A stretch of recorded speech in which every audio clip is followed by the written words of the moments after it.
इतने सालों में तो कोई सुध लेने वाला था नहीं। हम तो कई सालों से अंधेरे में जी रहे हैं और पता नहीं आगे क्या होगा, हमें नहीं पता। पिछले 10 सालों से जो वेदांतम सोसाइटी के लोग हैं प्रताड़ित हैं। डेंगू का मच्छर से लेकर लाइफ रिस्क से लेकर और बिल्डिंग को भी खतरा है।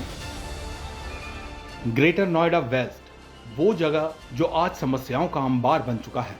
इन समस्याओं की वजह बन रहे हैं यहाँ के वो मनमाने बिल्डर जिन्होंने बड़े बड़े सपने दिखाकर फ्लैट तो बेच दिए, लेकिन मूलभूत सुविधाओं की बात तो छोड़िए, बायर्स को अधर में छोड़िए बिल्डर रफू चक्कर हो गए हैं। यहां जितनी तेजी से लोगों की आबादी बढ़ी है, उतनी ही तेजी से समस्याएं भी बढ़ी, जिसका निदान अभी तो कम से कम होता नहीं दिख रहा। यहां रह रहे लोग बिल्डर के मनमाने रवैये से बेहद खफा हैं।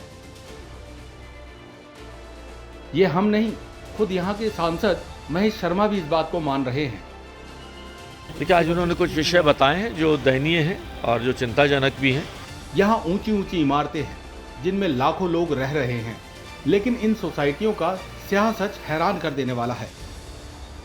ग्रेटर नोएडा वेस्ट, जिसे नोएडा एक्सटेंशन के नाम से भी जाना जाता है, यहाँ की ज्यादातर सोसाइटी में अगर कुछ है तो वो है यहाँ के निवासियों के लिए परेशानी। हमारे यहाँ समस्याओं का अंबार है और वो आए दिन आपको मीडिया और बाकी सारे खबरों के माध्यम से पता चलता ही है। लोगों की इन परेशानियों के बीच जब सांसद महेश शर्मा रेडिकॉन वेदांतम सोसाइटी में पहुंचे तो लोगों की आस जग गई। देखिए कैसे सांसद के सामने एक नौजवान ने अपनी परेशानियों को रखा तो सांसद भी यहाँ की परेशानी सुन दंग रह गए। सर, बिल्डिंग की सोसाइटी की जड़ें कमजोर हो रही है। पवन बोलो।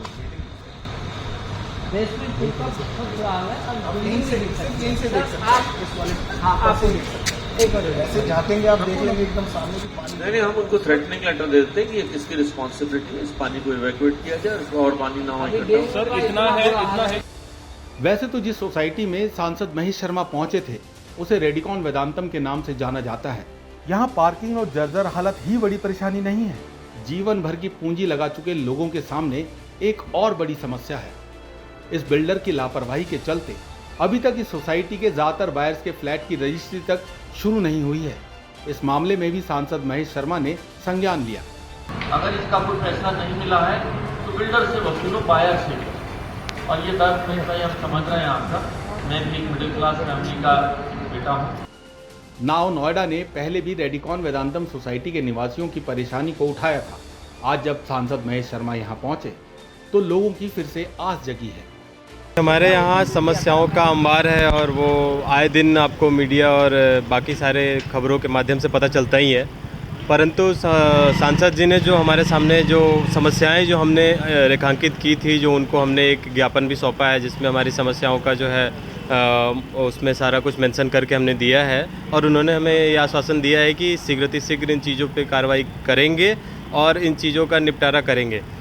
उसके अलावा बहुत सारी ऐसी चीज़ें हैं जो कि मतलब बहुत टेम्परेरी और आसानी से हो सकने वाली चीज़ें। उन्होंने कहा कि ये तो मैं सिर्फ एक चिट्ठी लिख दूंगा तो भी आपका काम हो जाएगा और हमें बताना चाहिए था, उन्होंने ऐसा कुछ कहा।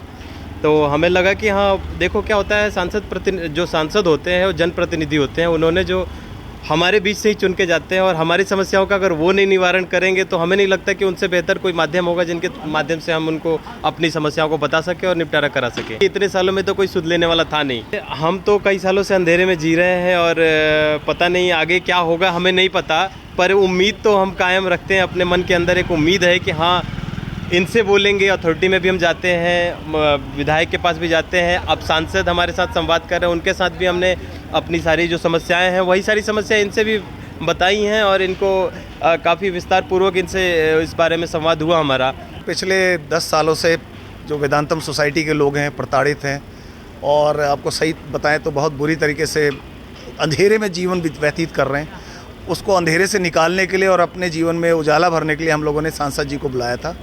उनसे प्रार्थना रखी, अब देखते हैं कहाँ तक पहुँचते हैं, हमारी सफलता कहाँ तक प्राप्त होता है। अब आपने सोसाइटी की समस्या बताई, क्या आश्वासन? सर, उन्होंने आश्वस्त किया है कि बहुत जल्दी आधी से ज़्यादा समस्या तो आज ही हो सकता है सॉल्व हो जाए, बिकॉज हमारी मेजर समस्या तो रजिस्ट्री है और रजिस्ट्री अगर मिल जाए तो हमारा दिमाग खुले। हम सब तो अटके हुए हैं रजिस्ट्री के ऊपर अभी तक। तो उन्होंने आश्वस्त किया कि आज बोर्ड की कोई फैसला आने वाला है या एक सप्ताह के अंदर आ जाएगा। अगर वो फैसला आ जाता है तो हमारे लिए बहुत बड़ा सहयोग होगा। इसके अलावा बाकी समस्याओं पे उन्हें आश्वस्त किया है, लिख के आज ले गए हैं। वो हम द्वारा हमारी जो ज्ञापन था वो ले गए हैं। देखते हैं उस पर कार्रवाई तत्काल प्रभाव से कराया जाएगा। वैसे तो सोसाइटी निवासियों ने अथॉरिटी के अलावा कई जनप्रतिनिधियों के सामने अपनी समस्याएं रखी थी, जिसका अभी तक निदान नहीं हुआ। हालांकि सांसद महेश शर्मा के आश्वासन के बाद लोगों की उम्मीदें जगी हैं। उन्होंने सोसाइटी की समस्या के साथ मेन मार्केट को जोड़ने वाली टूटी सड़क को सुधरवाने का भी आश्वासन दिया।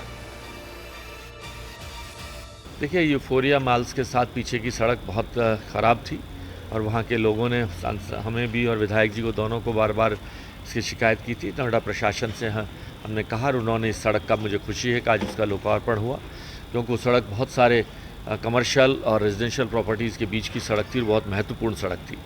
भारत की सरकार और उत्तर प्रदेश की सरकार विकास के मार्ग से राजनीतिक और सामाजिक गतिविधियों को साथ लेकर चलना चाहती है और मुझे खुशी है कि अब मैं सभी सोसाइटी, जैसे हम लोग करीबन 7 सोसाइटियों में जाएंगे, वहाँ के लोगों के विषयों को, समस्याओं को सुनेंगे और उन पर क्या समाधान हो सकता है इस पर भी हम काम करें।